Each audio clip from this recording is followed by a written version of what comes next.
are so cool because you've got that double layer, which, you know, see, makes the shadow on the painting. And they're just...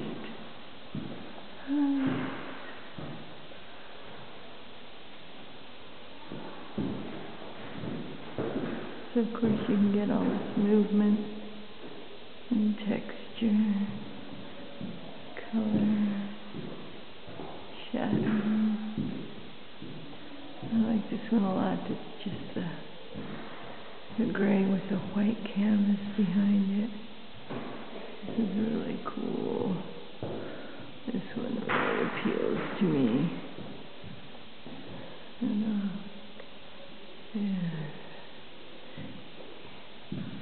And then of course with the blue one here, you get reflections of the blue on that gray. Yeah. It's pretty fantastic. Who knew? I swear I feel like I'm at the Biennale. This is an amazing show. Grazie mille, San Gimignano.